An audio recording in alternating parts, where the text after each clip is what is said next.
Hello, and I'm Georgia Chevel, and I'm here at Dunedin Comprehensive School to interview Dr Hewitt on his trip to Nepal recently. Hello, sir. Good morning. So I'm going to ask you a few questions about your trip to Nepal. So first off is, why have you been going to Nepal? Mainly because coming to retirement in this country, I love teaching. You know that, a lot of students here know that, and I wanted to put something back. I wanted to trek in Nepal, walk the big mountains, and I thought what a great place to teach. Brilliant. So are you part of an organisation, or are you just going privately?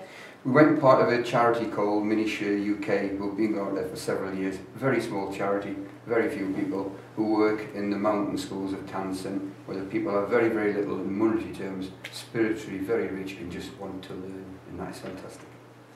So, first off, it's just one of those biggest questions as well, is how was it witnessing the poverty in Nepal, and how did it affect you and how you live now? It was very strange, because whilst we'd see it as poverty, the people are so happy. They have very little monetary terms, but they just live day to day, they're so happy, and the biggest thing is they were just so pleased to see the few of us who went out there, who were going there to help them, to work in the village and work in the schools, and they gave us fantastic welcomes. And so after a day or two we adjusted, and we didn't see it as poverty then, we actually saw it as a sort of richness, which might seem strange. So we've been reading up, and apparently you had to drive on one of the world's top 100 dangerous roads. So how was that, and how did it affect you and how you drive in the UK as well? Well, luckily I wasn't driving, I was on a bus, but yeah, Butwell to Tansen Road. My wife was horrified because she doesn't like sheer drops, but in the end you've got to do it. We survived it once, the drivers seemed to know the road reasonably well, and so after 4 or 5 times across the road, we just were thankful to get across it alive and happy. Great. So, do you feel you've made a difference to the children's lives in Nepal? That's a really good question. It's a brilliant question, because after a month we thought we weren't making any difference, but Barbara, the woman we went out with, who's been out several times, just simply said, the fact that we are there, we are white, European, and we show we care, makes a big difference.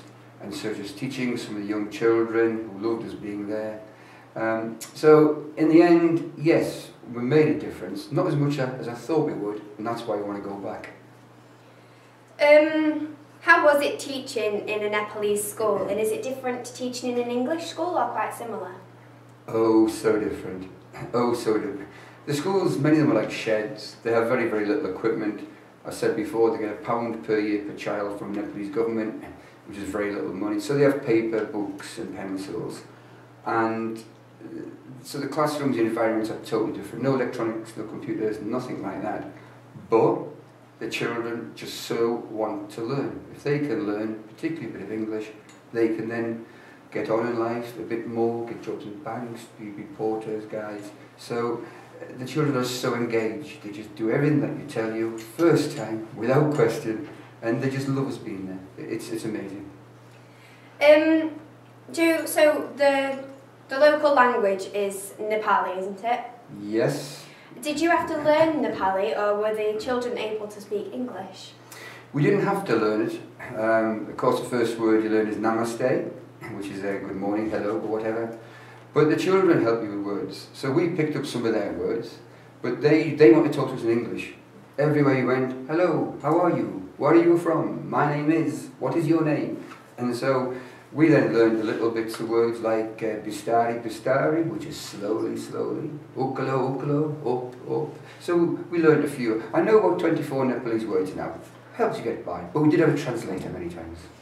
Okay, and we've also heard about your collection of laptops. Why are you doing this? The reason is there's certainly 2 villages where they have electricity 24 hours, well, nearly 24 hours a day.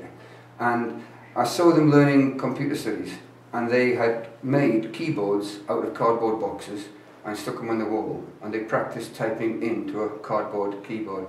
And I suddenly thought, the number of laptops in this country that sit in cupboards doing nothing, wouldn't it be great if I could get, say, 8 out there and set up a couple of schools, 4 laptops each, where they actually learn just to use them. And we're just talking about switching them on and perhaps using word processing and spreadsheets. Nothing more, just simply that.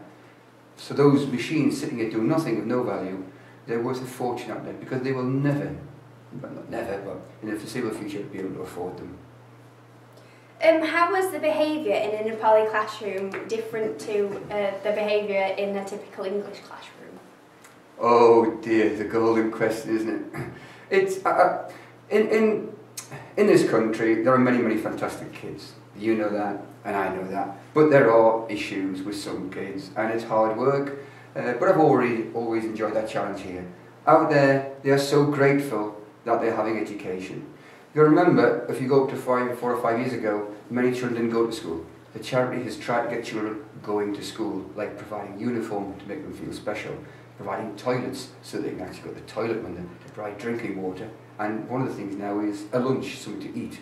So they, instead of bribing the children to get, because some of them walk 2 hours a day to school, and they walk 2 hours back at night. So that's your school day, 10 o'clock in the morning till 4 in the afternoon, but 2 hours there, 2 hours back. So when they're there, they just want to learn, and they hang on every word. I have to be very careful what you say, because they repeat everything you say. So while you were there, did you grow an attachment to the children? Yeah, it was really hard to leave. When we left, my wife and I were both in tears. The family we stayed with were in tears, and as we left the schools, the children were just ever so sad.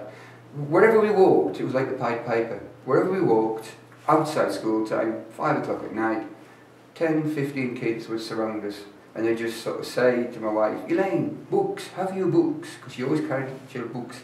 She'd get them out, can I read? Then we'd sit in a circle, just reading the books, children reading the books, just chatting. They would take us for a walk. And so it was like having a family of endless different children in different villages. It was so emotionally and very humbling, an important word. Feel very humble having been there and privileged. So are you planning on visiting Nepal again in the near future? Yes, I went to Birmingham last week to look at the plans, thinking about going out at the end of October for November, and that's the best time to go in between festivals, the wet monsoon season, the hot summer, and to get 4 weeks teaching done. We hope to do a week in 3 different villages we visited, where they just want us to go back so much, and to go with a bit of a planned teaching campaign to work with the younger children to establish English, speaking of English. So, in November and October when you go, what are going to be your aims and your biggest ambitions to get done there? The biggest aim is to set up in 3 schools a programme where we can set about from nursery, kindergarten and the younger children a system, an organised system of learning English, phonics and basic number. It's a bit ad hoc at the minute, so that when I'm working with the Nepalese teachers with us, so when we leave they can actually continue with that scheme. The scheme, it's EFL, English Foreign Language schemes, they cost a bit of money to buy the books. They can never afford them. So I'm trying to get some money together to try to get the resources to put those schemes in. And secondly, to set up laptops in 2 or 3 schools, because they would go down brilliantly. So, I think it's been said a few times in the Osborne House charity that they're thinking of supporting your charity as our next house in September coming up. Are you hoping to get some fundraisers done, either interlinked with schools or on your own? Well, in terms of fundraising, if the Osborne charity decide to adopt it for 1 year, 2 year, 3 year, that'd be absolutely brilliant. Because £1 here is worth £10 there. £500 is £5,000 out there, and when you think the wage of a teacher out there is £30 a month, so you're talking about massive sums of money in the police terms, and not massive sums in UK terms. In terms of fundraising myself, what my wife and I do is we make a donation ourselves. Last year when we went, we actually made a sizable donation to the charity because we don't want to.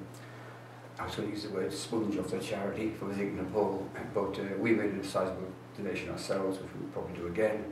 And nobody in the charity gets paid any money. We paid all our expenses. We didn't get a penny for going. We paid our airfare, so out there, everything we paid for ourselves, except when we lived in the villages, when the charity gave the villagers some money. So it's, I am hoping to be able to get some money together to do some amazing things out there. Well, I think it's safe to say what Dr Hewitt is doing is incredible, and we really hope and wish the best for all the Nepalese students and you and your wife. Thank you. Lovely.